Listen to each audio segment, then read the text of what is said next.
Reinier de Ridder versus Dricus du Plessis, RDR versus DDP. When that fight inevitably happens, it's going to be one of the wildest fights in UFC history that will utterly leave me speechless. And why am I starting this discussion talking about that potential fight? Well, that's because Reinier de Ridder just picked up the biggest win of his career over the former champion Robert Whittaker over the course of a 25-minute decision in the main event of UFC Abu Dhabi, and we got to talk about it right now.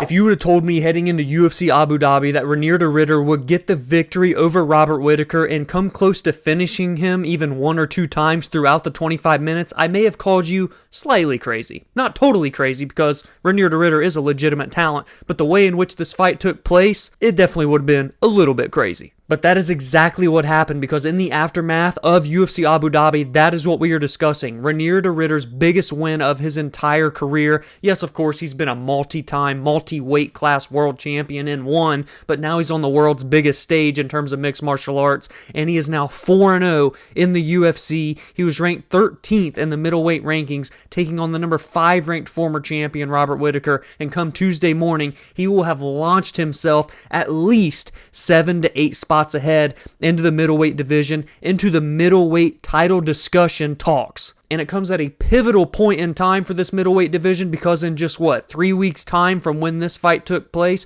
we will be seeing the championship being defended at UFC 319 between Dricus du Plessis and Khamzat Chimaev. This fight had a little bit of everything to it. It had some great technique from Robert Whittaker. It had some sloppy striking with some beautiful knees, mind you, from Reinier de Ridder, and everything in between. Robert Whittaker at times showcased very good takedown defense, and as the body shots from Reinier would take a big-time toll on Whittaker's performance, his takedown defense would drastically worsen as the fight would progress, and Reinier de Ridder was able to capitalize on that, specifically in rounds 2 and then 4 and 5. And we maybe had the wildest 10-second sequence of all of 2025 so far, because Reinier de Ridder hurt Robert Whittaker very badly with a knee to the body. I believe this was in round number 2, if I'm not mistaken. Oh, he's connected here. Yeah, it's good pressure. And that knee again. One was hurt. Oh, hit him with a left hand. Follows up with a 1-2. I'm telling you, the knees from de Ridder. Oh! And he would press Robert Whittaker up against the fence and look to press forward with some strikes and go for the finish. But then Robert Whittaker would land a massive right hook out of nowhere that dropped RDR down. What we saw was Reinier de Ridder survive and advance throughout the remainder of the fight. And yes, the longer the fight went, the sloppier that it got, but it was by no means a bad fight either. And it was truly a very, very close fight that could have gone either way by the time that 5th and final round ended. I remember it stopping and me thinking that Reinier had probably done enough to secure that 5th round, but I would not have been surprised one bit if Robert Whittaker would have got his hand raised as well. And ultimately, it was a split decision, with one judge scoring it on the side of Whittaker and 2 judges for RDR. So firstly, I want to get your thoughts on the fight itself, and how did you score it? Let me know down in the comments below if you thought Whittaker had done enough to hold his spot at number 5 and bounce back from that Chimaev loss, or if you think the rightful man won in Reinier de Ridder, who is now 4-0 in the UFC and launching himself directly into title talks come Tuesday. This is definitely a tough loss for the former champion Robert Whittaker, who I believe leading into this had kind of laid out a 4 or 5 step plan in terms of the end of his career. And don't quote me on this, but I think this is kind of in the realm of what he was saying. A victory here against Reinier, and then one more victory, and then a title shot, winning the title, and then retiring after 1 title defense. It was something along those lines, but now those plans have been halted by RDR. So what does that mean for the former champion Robert Whittaker? Honestly, I'm not quite sure. But what I do think for sure is that this loss for Whittaker solidified that he will never challenge for the middleweight championship again in his career, and that pains me to say. I think there are just too many moving pieces at the top of this division right now, featuring Khamzat Chimaev, Dricus du Plessis, Sean Strickland, Nasruddin Imavov, and Caio Barriault, not to mention surging fighters in the back half of the top 15 like Anthony Hernandez, like Brendan Allen, and maybe even like a Shara Magomedov who bounced back on this same card that we'll touch on in a few minutes. I think this loss will just send Robert Whittaker too far down the totem pole and put him numerous wins away from being able to challenge for a title again. I would say at least 3. Because we know that the title fight is happening in a few weeks at UFC 319. That's the champion versus the number 3 ranked Khamzat Chimaev, who is undefeated. And we can't forget that if Dricus loses that fight to Khamzat, he has defended the belt twice, so it's not crazy to think that there could be an immediate rematch in play. And if Dricus defeats Khamzat, we have the next number 1 contender being determined a few weeks after that between Nassourdine Imavov and Caio Barriault, number 1 versus number 6, in the main event of UFC Paris. And of course, Reinier de Ridder just beat Robert Whittaker and launched himself directly into the discussion, so we're essentially planned a year to a year and a half out for the middleweight immediate title picture, and I just think that's a very tough pill for us as Robert Whittaker fans and the Reaper himself to swallow. But if you could matchmake for Robert Whittaker right now, let me know what you think it would be down below. And for Reinier de Ridder, obviously he's sitting pretty after the result of this UFC Abu Dhabi main event, because he will be in the top 5 potentially, assuming he gets moved directly into that 5 spot that Robert Whittaker held before him, which means the only men ranked ahead of him will be Israel Adesanya, the former 2-time champion,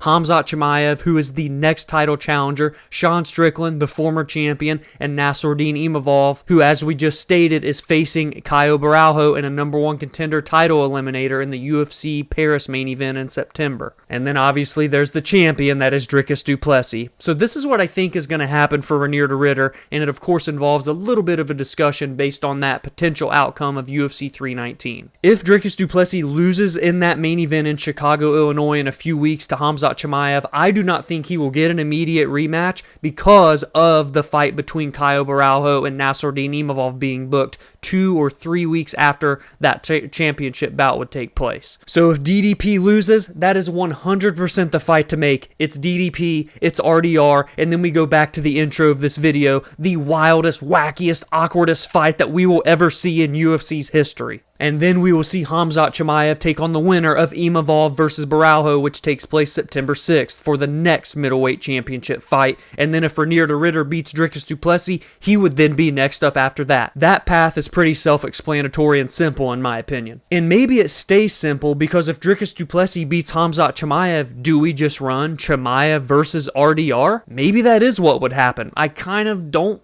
feel like it would for some odd reason, but it's definitely not out of the realm of possibility. There's also been rumors floating around that Sean Strickland and Israel Adesanya may be booked to have their rematch a few years in the making at this point. However, if that fight doesn't happen, RDR could fight one of those 2 men as well, assuming Dricus remains the champion, because then he will have to face Imavov or Barriault. So I think it gets a little bit more murky if Dricus du Plessis remains the champion. However, if Khamzat becomes and new at UFC 319, then I think it's super simple. It's DDP versus RDR next, maybe at the end of the year, depending on the damage that Dricus would face in a Chimaev loss. But worst case for RDR, he would get that fight against Dricus at the beginning of 2026. But do you agree with that matchmaking? Let me know down in the comments below. And now let's jump into the rest of the UFC Abu Dhabi card, because there were more big-time fights that took place between ranked fighters, and there is a lot to discuss in the aftermath. And we now go to the co-main event, where a number 1 contender for the Bantamweight Championship was just solidified. And that is none other than Petr No Mercy Yan, the former Bantamweight champion, is right back in the driver's seat to get the next Bantamweight Championship fight, in my opinion, because he now has a 3-fight win streak, capped off by the UFC Abu Dhabi co-main event in a very fun scrap with him and Marcus McGhee, where he would pick up the unanimous decision victory. This was a fight that heading into it I said was eerily similar to when Petr Yan fought Sean O'Malley back at UFC 280 in October of 2022, where Petr was ranked in the top 3 and giving someone way back in the rankings an opportunity to take his name value away from him and launch themselves through the division, hopscotching numerous people and putting themselves directly into title contention.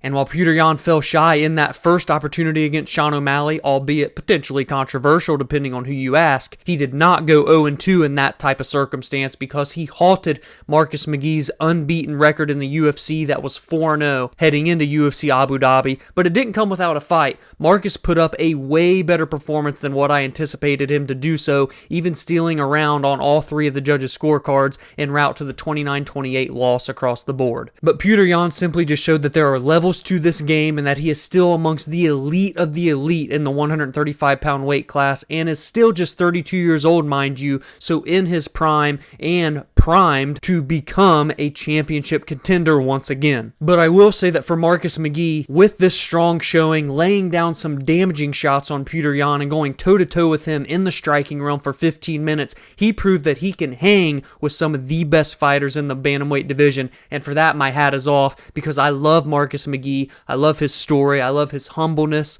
and humility that he carries with him. He just loves this fight game, and at 35, he recognizes that he doesn't have a ton of time, and he wanted to make the most of it with this opportunity. And although he fell shy, I still believe that after the performance that he put up against someone like Yan, he can still fight ahead of him, because he sits at number 12, and he definitely proved that he is better than a number 12 ranking would typically say. I think pairing him up with someone like a Davison Figueiredo coming off of a loss, or a Marlon Chito Vera, would make more than enough sense, and could even be a fight night main event over the course of 5 rounds, to be quite frank. And for Petr Yan, he left no stone unturned. He made sure that he was the rightful winner. He put a cap on this performance in that 3rd and final round, and he is now undeniable as the next number 1 contender after this 3-fight win streak that he finds himself on, with victories over Song Yadong, Davison Figueiredo, and now Marcus McGhee. And it's perfect timing, because at the beginning of October 4th to be exact, in the UFC 320 co-main event, we just learned last week from Uncle Dana that it will be Merab Dvalishvili looking to defend his title for the 3rd time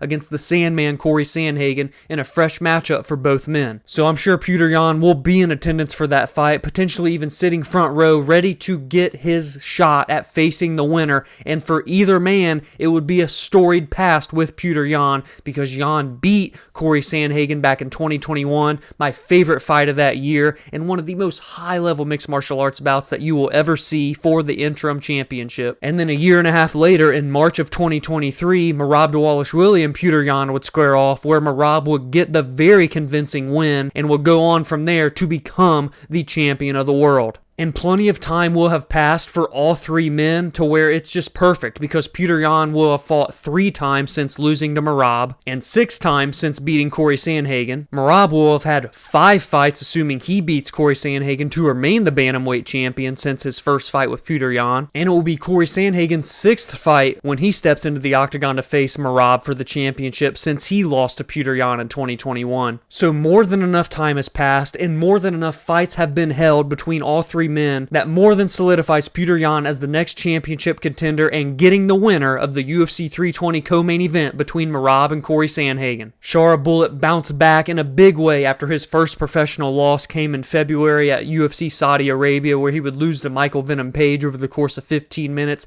and he did so by getting a 15-minute decision, this time in his favor, over the veteran Marc-Andre Barriault, in one of the best fights of 2025, the fight of the night for this UFC Abu Dhabi fight card, and round number 2 was absolute chaos. Shara Bullet would hurt Marc-Andre Barriault very badly with elbows to the skull that would wobble Mark and have him leaning up against the fence, seemingly with just a few seconds remaining before he would hit the mat, before out of nowhere he landed a massive shot that shattered the nose of Nurmagomedov and had him on wobbly spaghetti legs. But then to end the 2nd round, Shara Bullet would then bounce back and hurt Marc-Andre Barriault for a 2nd time at the very end of that 2nd round, and come very close, even closer than the first time he hurt him previously in the round, to finishing the fight. But somehow they both would survive, and they would go 5 more minutes into round 3. Going to the judges' scorecards was not on my bingo board if you would have told me so after that 2nd round. Shara is now 16-1, 4 decisions and 12 knockouts to his name, and he's right on the outside looking into the top 15. And after this performance and fight of the night, he will be facing a top 15 middleweight next, in my opinion. There's 2 names that stand out to me as potential next opponents for Shara Magomedov, and it's Roman Kopylov coming off of a loss to Paulo Costa, a banger fight between 2 very slick and technical and powerful kickboxers, or a fight with the former title challenger and number 11 ranked Marvin Vettori coming off of that loss to Brendan Allen at UFC 318 as well, the same night that Kopylov would lose to Costa. Doesn't matter which one you choose, I just think if you're the UFC, that's the route to go with Shara Bullet. Almabayev held his top 10 spot, number 9 to be exact, in the flyweight rankings against short notice replacement opponent Jose Ochoa over the course of a 15-minute unanimous decision win. He is now 5-1 in the UFC, with his only loss coming to Manel Kape in their main event in March, where he would be finished in the 3rd round. But you pair this victory on short notice with wins over Matheus Nicolau, CJ Vergara, Ode Osborne, and Jose Johnson, and he's put together quite a good run through his first 6 UFC fights, and he is just 31 years old, so he's right in his prime, 22-3 overall, and has a gas tank for days. He is a legitimate elite level flyweight, and there's a little rumor floating around that next week's matchup in the main event between Amir Albazi and Tatsuro Taira is in danger, and I'm not going to be surprised if the UFC finds a way to get Almabayev from Abu Dhabi back to Las Vegas and standing across from Tatsuro Taira in the August 2nd main event, but time will tell. We'll find out in a couple days' time. Bogdan Guskov picked up his 4th consecutive UFC victory with 4 straight finish victories, and he will now be number 10 in the light heavyweight division at least come Tuesday morning, as he has beaten and stopped Nikita Krylov via knockout 4 minutes and 18 seconds into the very first round of their fight. He is 32 years old, right in his prime. He's 18-3 with a 100% finish rate, 15 knockouts and 3 submissions, only ever gone to the judges' scorecards 1 time in 21 professional bouts. This man is must-watch television for the 205-pound weight class,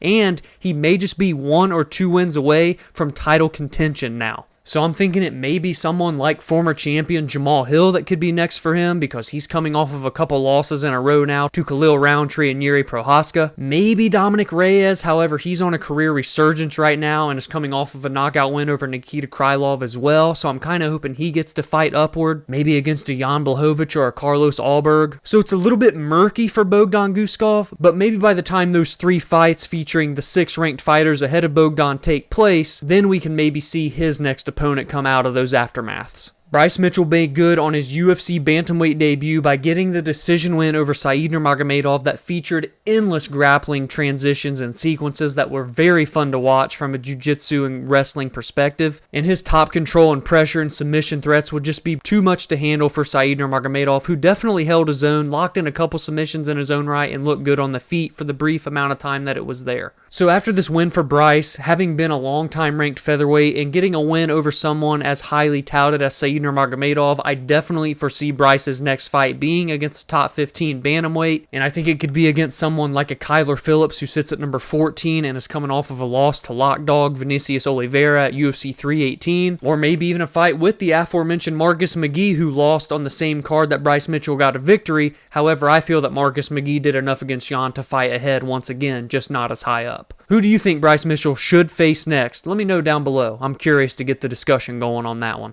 Muslim Salikhov, at 41 years old, just secured one of the most brutal one-punch knockouts of 2025 so far, and it took just 42 seconds as he would knock out Carlos Leal, and now finds himself on a 3-fight win streak and calling out Stephen Wonderboy Thompson in the aftermath. The King of Kung Fu is 22-5 with 17 finishes, 15 of those 17 by way of knockout, and being able to do what he just did to Carlos Leal at 41 years of age is nothing short of remarkable. Tabatha Ricci picked up the biggest win of her career at UFC Abu Dhabi, and not only was it an awesome victory, but it was an insane finish where she would finish Amanda Ribas via TKO up against the fence at 2 minutes and 59 seconds of round number 2 after a brutal up elbow that would fracture a bone in Amanda Ribas' face, causing her to get surgery in the aftermath. Tabatha has been one of the most active strawweights on the roster since making her UFC debut in June of 2021, albeit that was in the flyweight division, where she would lose to Manon Fior, former title challenger. Then she would win 4 fights in a row before losing to Lupi Godinez, the currently ranked number 11 strawweight in the world. Then win 2 fights in a row before losing to Yan Xiaonan, former title challenger, and now finds herself bouncing back with a win over Amanda Ribas. And on top of this win over the number 7 ranked Amanda Ribas, she has also beaten Angela Hill,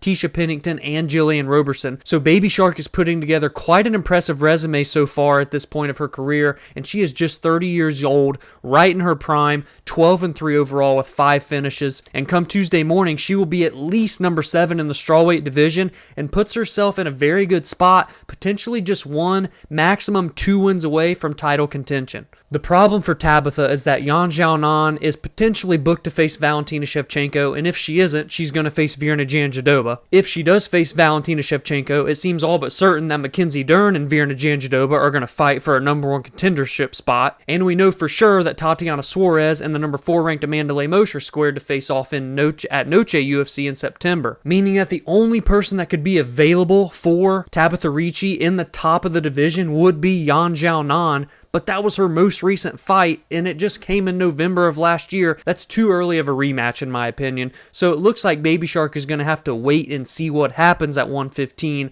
before accepting another fight, unless she wants to fight backwards. Stephen Nguyen and Mohammad Yahya had one of the most insane bouts of 2025 so far, where Stephen would secure a UFC record 7 knockdowns in one singular fight, and the damn thing didn't even go out of the second round because it had to be stopped before the third round would begin due to the massive hematoma on the face of Mohammad Yahya. It was absolutely disgusting. And that was Stephen's first UFC victory off the back of his loss in his debut to Jarno Aarons, where he would lose a decision, and that was in March of 2024. So not only did he get his first victory in the promotion, but it comes after a very long layoff, and it came in a highlight reel fashion. He's 10-2 with 8 finishes to his name, and prior to that loss in his UFC debut, he was on a 3-fight win streak, with 2 of them coming on Dana White Contender Series. He's 32 years young in this featherweight division, so the time is not necessarily on his side. He's not the youngest newcomer to the promotion that we've ever seen. However, he's right in his prime right now, so he has to capitalize quickly on his matchmaking and his performances moving forward. So that is it for the UFC Abu Dhabi recap, and I want to get all of your thoughts on this card down in the comments below. What were your biggest takeaways? Who do you think should have been the victor in that main event, and everything in between? If you enjoyed this recap, please be sure to drop a like and subscribe to the channel if you are new, because we are on the road to reaching 1,000 subscribers before the end of 2025, and any and all support is greatly appreciated. On top of recaps of the most meaningful results every week, heading into each card, I preview and break down the best fights and talk about the best storylines, and I give my thoughts and opinions on MMA news and fight announcements. You can also join the discussion on social media at Verbal Spar MMA on X, Instagram, and TikTok, as well as like the Facebook page Verbal Sparring MMA,